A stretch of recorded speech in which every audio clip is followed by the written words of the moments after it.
കർണാടകയിലെ പശ്ചിമഘട്ട മലനിരകളുടെ മടിത്തട്ടിൽ ഒളിഞ്ഞിരിക്കുന്ന മനോഹരമായ ഒരു രഹസ്യമാണ് ബൻഡാജെ വെള്ളച്ചാട്ടം. ആകാശത്തിന് സമാന്തരമായി നിൽക്കുന്ന മലമടക്കുകളിൽ നിന്നും താഴേക്ക് പതിക്കുന്ന ആ വെള്ളിവെളിച്ചം തേടിയുള്ള യാത്ര ഏതൊരു സഞ്ചാരിക്കും ഒരു സ്വപ്നതുല്യമായ അനുഭവമാണ്. വെറുമൊരു വിനോദസഞ്ചാര കേന്ദ്രം എന്നതിലുപരി പ്രകൃതിയുമായി ആഴത്തിൽ സംവദിക്കാൻ ആഗ്രഹിക്കുന്നവർക്ക് വേണ്ടിയുള്ളതാണ് ഈ സാഹസിക പാത.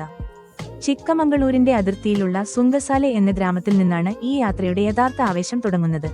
പുലർക്കാലത്തെ തണുപ്പും മൂടൽമഞ്ഞും വകഞ്ഞുമാറ്റി മലകയറി തുടങ്ങുമ്പോൾ നമ്മെ സ്വാഗതം ചെയ്യുന്നത് ബല്ലാരായണ ദുർഗ എന്ന പുരാതന കോട്ടയുടെ അവശിഷ്ടങ്ങളാണ്. 17-ാം നൂറ്റാണ്ടിൽ നിർമ്മിക്കപ്പെട്ട ഈ കോട്ടയുടെ മുകളിൽ നിന്നുള്ള കാഴ്ച വിവരണാതീതമാണ്. അവിടെ നിന്ന് നോക്കിയാൽ കണ്ണെത്താ ദൂരത്തോളം പരന്നു കിടക്കുന്ന പച്ചപ്പും ദൂരെ മലനിരകൾക്കിടയിലൂടെ നൂൽ പോലെ താഴേക്ക് വീഴുന്ന ബൻഡാജെ വെള്ളച്ചാട്ടവും കാണാം. ബൻഡാജയിലേക്കുള്ള യാത്ര അത്ര എളുപ്പമല്ല. കുത്തനെയുള്ള കയറ്റങ്ങളും ഇടുങ്ങിയ വനപാതകളും താണ്ടി വേണം അവിടെ എത്താൻ. ഏകദേശം 200 അടിയോളം ഉയരത്തിൽ നിന്നാണ് വെള്ളം താഴേക്ക് കുതിച്ചു ചാടുന്നത്. പാറക്കെട്ടുകളിൽ തട്ടി ചിതറുന്ന ജലഗണികകൾ മുഖത്ത് പതിക്കുമ്പോൾ യാത്രയുടെ ക്ഷീണമെല്ലാം പമ്പകടക്കും.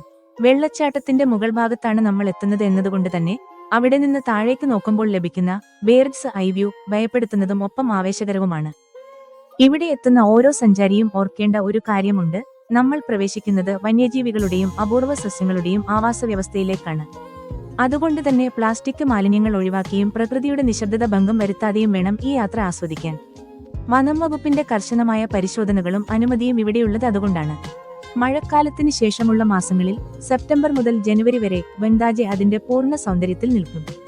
മലനിരകൾക്ക് മുകളിൽ നിന്ന് പശ്ചിമഘട്ടത്തിന്റെ വിരിമാറിലേക്ക് ചാഞ്ഞുപോകുന്ന അസ്തമയ സൂര്യനെ നോക്കി നിൽക്കുമ്പോൾ ആ യാത്ര ഒരു ആത്മീയ അനുഭവം പോലെ തോന്നും. സാഹസികതയെ പ്രണയിക്കുന്നവർക്കും ഏകാന്തത ഇഷ്ടപ്പെടുന്നവർക്കും ബൻഡാജെ ഒരിക്കലും മറക്കാനാവാത്ത ഒരു അനുഭവമായിരിക്കും എന്നതിൽ സംശയമില്ല.